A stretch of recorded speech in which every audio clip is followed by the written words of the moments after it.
addition to those, okay, I can't count, 8 clinical scales, 2 additional scales were added later. So they had a masculinity femininity scale, and so this was a way to distinguish men from women.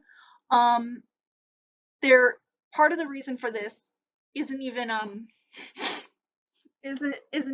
like for a patient base. It was unofficially, there was a lot of interest in measuring masculinity versus femininity at the University of Minnesota, and so they added the scale partially to kind of facilitate that research. Social introversion, they didn't, as far as I know, that wasn't the same case. They measured introversion versus extroversion on a continuous scale. That construct's been around for a while. But the masculinity versus femininity thing, there was a big boom in research in this area, and it happened to be primarily at Minnesota. And so, kind of a chicken and an egg thing. People were interested in it, so they added it, and then they had that data, so they looked at it. Okay, so they added 3 validity scales. So in addition to this, now these were kind of aimed to address some of the concerns. So they had the lying scale, the L scale, the F scale, which is in frequency, and the defensiveness scale, which is K. I didn't pick these letters, but that's what they are. So these were used to address some of the concerns, and I'm going to raise those in a second. So the lying scale was designed to test individuals who were attempting to present themselves in a favorable light. Again, so this one's not empirically constructed, but logically. The idea was they wanted to be able to see people who were trying to just make themselves look good. So faking good.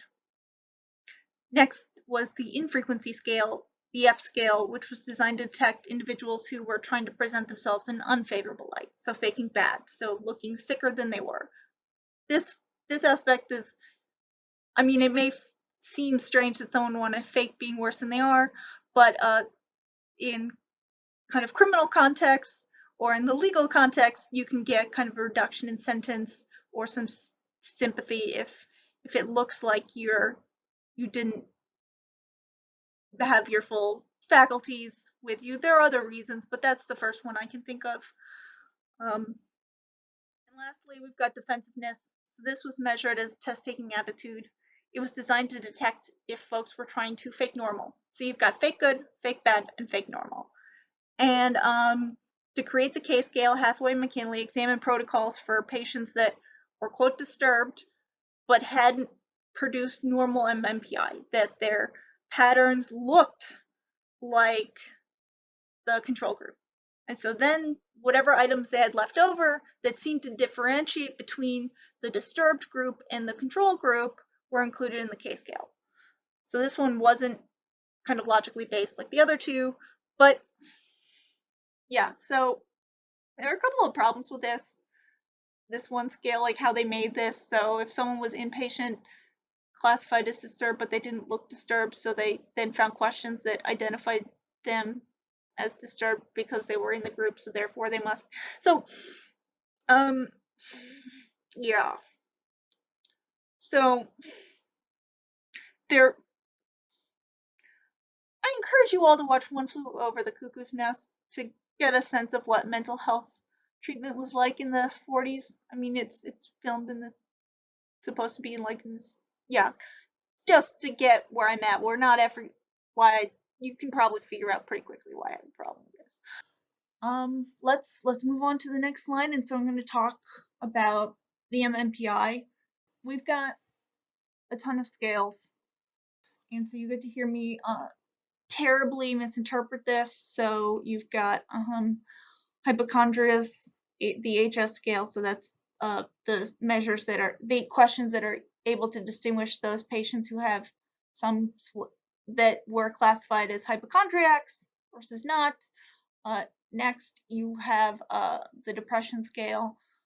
The hysteria scale, I have really strong feelings about this. I don't like it at all. Again, so it's a gendered personality issue, but it exists in the original, and I believe in the second edition too. So it's the HV scale. You've got the psychopathic deviant scale. the masculinity femininity scale, the paranoia scale, all of these are essentially, here's the scale that distinguishes between these two groups, the normal population and whatever pre-existing group that was classified as hysterical, psychopathic, masculine slash, and then men versus women is just men versus women. One aspect of hysteria that I believe I made this joke about a wandering uterus early in the class. That is literally what hysteria means in Greek, or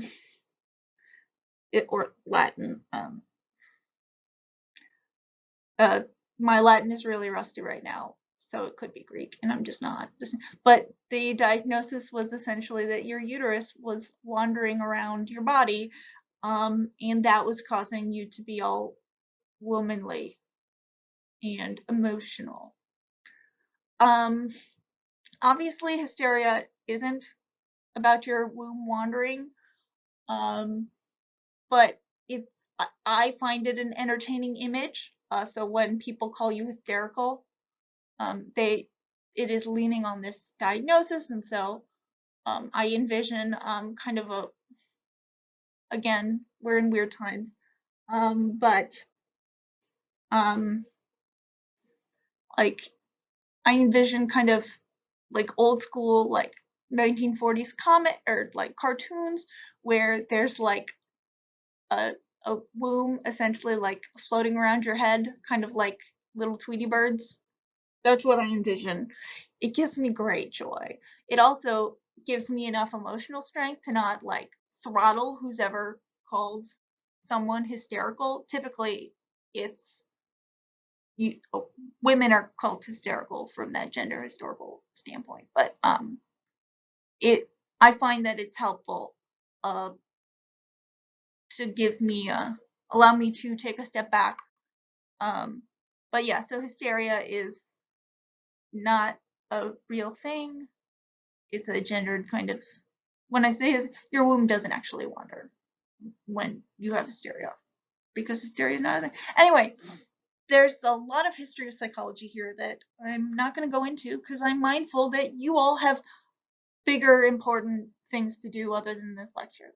And that's fine. Like, that's one reason why I've tried to like tone it down.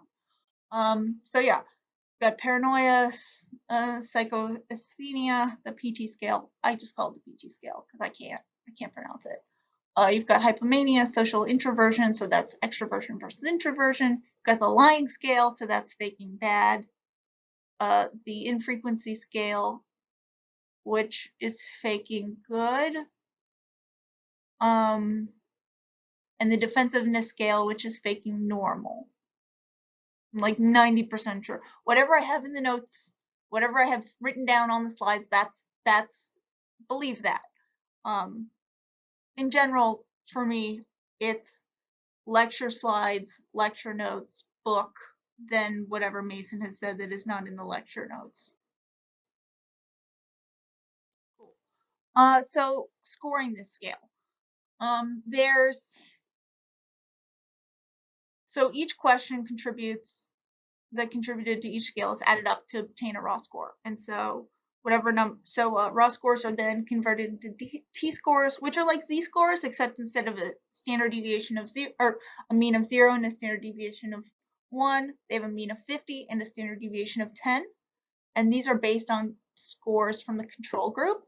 And so scores with the t-score above 30 or 65, so that's a standard deviation and a half above the mean, are considered clinically significant, or at least worth taking a closer look at. But one standard deviation or 1.5 standard deviations above the mean, so that would be like the equivalent of an IQ score of about 124. So you've got, yeah, so that's 22 or 122 about, because 15 plus 7. Yeah, close enough. I find it helpful to put it into an IQ score metric, just because that gives me a better sense of how extreme that looks. But to each their own. You could put this into an SAT score if you think about it. So that would be having actually you can just multiply by 10, and that gives you a SAT score. I find it helpful to put into a metric that is more intuitive to me, because I work more with like intelligence measures. I do some personality, obviously, but I find it more helpful. So yeah, scores above 65 on any of the metrics, meaningful. So the original goal was to see a single spike in patient scores.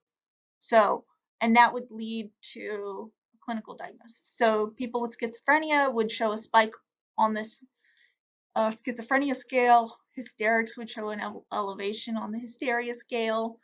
These assumptions turned out to be false, because in reality, most profiles contain multiple spikes.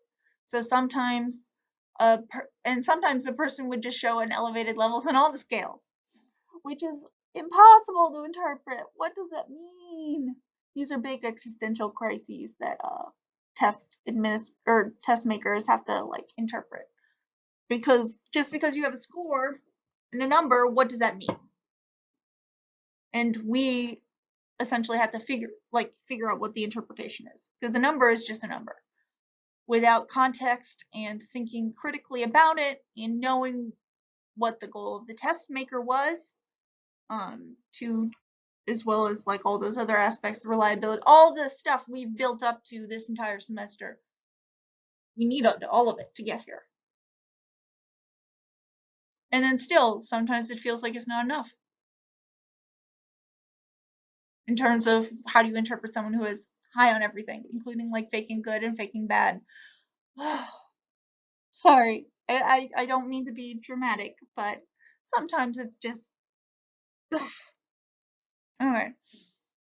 So in general, we can't really do a single scale interpretation. So you can't just like grab the one scale you're interested in and look at that. So you can't just look at the hysteria scale and be like, okay, this person's got a spike, they're hysteric. They've got their wandering uterus. And this person doesn't. So no wandering uterus for them. And so instead, we have to look at all the items because they were all taken at the same time. That test, you can't really ignore the other aspects because it's all about that context. And so instead, we do what we call a configural interpretation. And so this is a pattern analysis. So you look at all of them at once. So you tend to see kind of a spiky, jagged thing. I believe I've included a aspect, but I'm trying to be mindful of copyright. So if I don't include one on the next slide, I encourage you to Google it. So yeah, Paul Meal, who's a Minnesota guy who's fabulous, recommended this approach. And before I go on, Paul Meal, if you can only read one psychologist ever, read him. He's fantastic. And all the stuff's available online. It's amazing. So yeah, 2-point code is his approach. And so essentially, it started research looking in common characteristics of individuals' profiles with the two highest T scales. So you would look at the top two. And just as a general strategy, you see if there's a defined spike. So if there's one that's like super high compared to everything else, you look at that. Then you look at the 2-point codes. Then you see, okay, we got super spike, and then okay, what are the top two? That's the basic idea. Gives you some context. Because you can't just look at one number. You have to look at it in context. That's the key takeaway here.